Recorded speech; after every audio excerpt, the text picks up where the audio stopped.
Baik, bismillahirrahmanirrahim. Assalamualaikum warahmatullahi wabarakatuh. Jumpa lagi dengan saya di Abil Maiwa Channel. Jadi teman-teman, channel ini merupakan channel pendidikan tempat kita berbagi tentang aplikasi pendidikan, Microsoft Office, serta tips dan triks komputer. Jadi pada video kali ini Bapak Ibu ya, kembali lagi admin akan mencoba mengupdate informasi terbaru terkait fakta terbaru ya untuk nasib P2 dan P3 status TP. Itu masih belum jelas ya, apakah nantinya akan diobservasi ulang atau tidak. Nah, ini terkait dengan pelamar prioritas 2 dan pelamar prioritas 3 yang sudah mengikuti observasi di P3K Guru 2022 tapi tidak lolos menjadi ASN, dalam hal ini mendapatkan status TP atau tanpa penempatan. Banyak sekali yang bertanya, apakah nantinya saya akan diobservasi ulang atau tidak. Nah, di sini kita akan coba menjawab ya secara mendetail terkait hal ini. Tapi sebelum kita lanjut, bagi rekan-rekan guru yang baru pertama kali mampir di channel ini, jangan lupa tekan tombol subscribe dan aktifkan lonceng notifikasinya agar setiap hari Bapak Ibu bisa mendapatkan 4, 5, 6 video per harinya dari channel ini. Baik Bapak Ibu, kita langsung saja to the point ke informasinya. Nah, di sini Bapak Ibu rekan-rekan guru sekalian melihat bahwa fakta nasib P2 dan P3 untuk status tanpa penempatan P3K 2022 itu masih belum jelas di P3K 2023. Apakah nantinya observasi ulang? Di sini kami sudah rangkum jawabannya. Yang pertama itu adalah Bapak Ibu perlu mengetahui untuk P3K Guru 2023 itu direncanakan menggunakan Permenpan RB nomor 20 ya tahun 2022 sebagai patokan. Nah, apabila misalkan di P3K Guru 2023 nantinya menggunakan Permenpan nomor 20 sebagai patokan, berarti kita sudah bisa menarik kesimpulan P1, P2, P3 akan menjadi pelamar prioritas ya, sehingga P1, P2, P3 itu tidak perlu lagi dites nantinya Bapak Ibu ya, tidak perlu lagi ikut tes CAT UNBK. Nah, seperti itu ya. Itu yang harus Bapak Ibu pahami apabila menggunakan Permenpan nomor 20. Kecuali nanti ada juknis P3K yang mengharuskan P2 dan P3 mengikuti observasi ulang, kita tidak tahu. Kita tunggu saja nantinya Bapak Ibu ya. Kemudian mengenai P2 dan P3 status tanpa penempatan, kita tunggu dulu info baru Kemendikbud Bapak Ibu ya, karena P2 dan P3 itu tidak ada indikator passing grade-nya. Nah, itu yang membedakan dengan P1. Kenapa P1 langsung dikatakan menunggu penempatan? Karena posisi P1 itu sudah lolos passing grade Bapak Ibu. Berarti ada indikator yang bisa diperhitungkan. Indikator yang bisa diperhitungkan itu lolos passing grade-nya.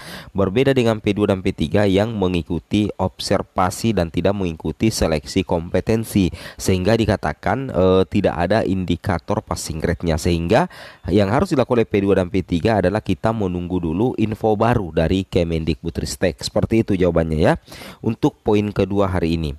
Kemudian yang ketiga adalah P3 dan P2 dan P3 status TP punya peluang tidak observasi ulang sepanjang status prioritasnya di P3K 2023 diakui berdasarkan aturan baru. Nah, misalkan nanti ada juknis ya, juknis P3K 2023, kemudian di dalamnya itu mengcover P2 dan P3, maka secara otomatis P2 dan P3 itu tidak perlu ikut observasi lagi. Sisa nilai yang mereka miliki itulah nantinya akan diperhitungkan untuk mendapatkan penempatan. Nah, seperti itu Bapak Ibu ya. Tapi logikanya kita tetap harus menunggu informasi valid dan informasi terbaru dari Kemendikbudristek ya, karena mereka lah inilah yang akan memberikan kebijakan-kebijakan terbaru seperti itu. Nah, kemudian kita lanjut Bapak Ibu sekalian. Sejalan dengan hal itu, tentunya kalau kita melihat di pasal 5 ya, di ayat pertama memang di sini dikatakan bahwa Permenpan RB nomor 20 bahwasanya untuk pelamar prioritas sebagaimana dimaksud dalam pasal 4 huruf A itu terdiri atas pelamar prioritas 1 ya, pelamar prioritas 1, kemudian pelamar prioritas 2 dan pelamar prioritas 3 ya Bapak Ibu, seperti itu ya untuk pelamar prioritas.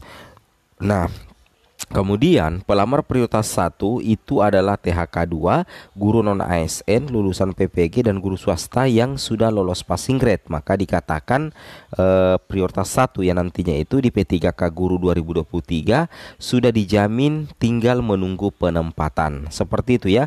Sedangkan pelamar P2 itu adalah THK 2, pelamar P3 itu adalah guru non ASN di sekolah negeri yang terdaftar di Dapodik dan memiliki masa kerja paling rendah 3 tahun. Nah, P2 dan P3 inilah yang nasibnya belum jelas ya, terutama bagi yang sudah observasi tapi TP ya.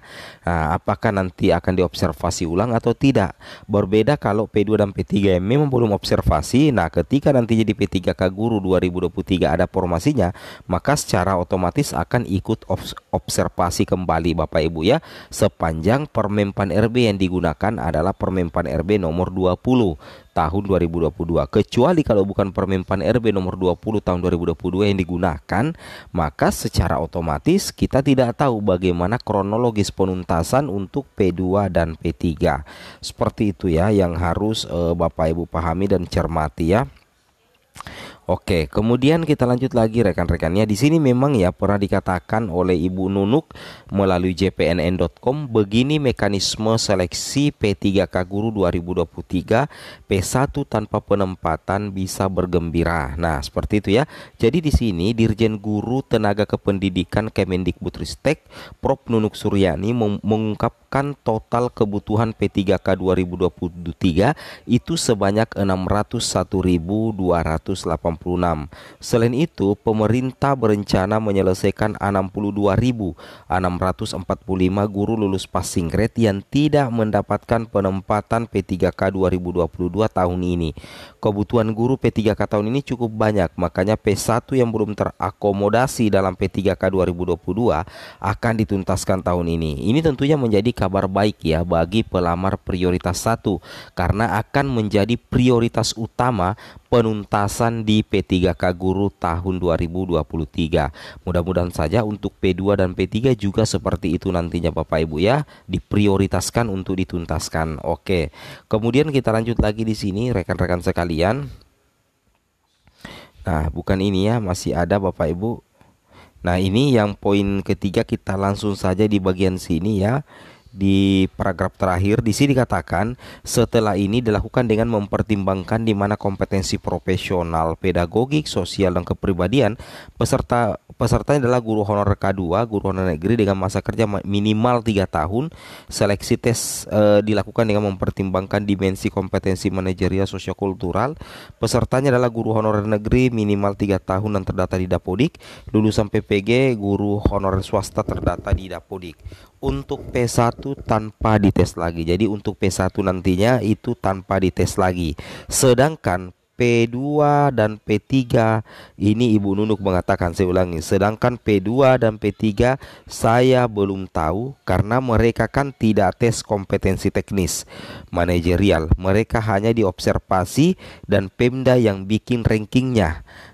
Ucap Dirjen Nunuk menghimbau para guru P1 untuk menyiapkan diri menghadapi seleksi yang digadang-gadang dimulai Mei 2023. Jadi sebatas itu yang dikatakan oleh Prof Nunuk, bahwa P2 dan P3 beliau belum mengetahui. Alasannya karena P2 dan P3 itu tidak dites kompetensi. Mereka hanya diobservasi dan Pemda yang menentukan rankingnya. Nah, seperti itu Bapak Ibu ya. Jadi sudah sangat jelas bahwa dari Dirjen GTK Kemendikbudristek saja itu belum bisa memberikan kepastian bagaimana prosedur untuk P2 dan P3 yang sudah observasi tapi TP Bapak Ibu ya. Jadi intinya kita tunggu saja ya informasi terbaru dari Kemendikbudristek ke depannya. Oke, semoga bermanfaat. Assalamualaikum warahmatullahi wabarakatuh.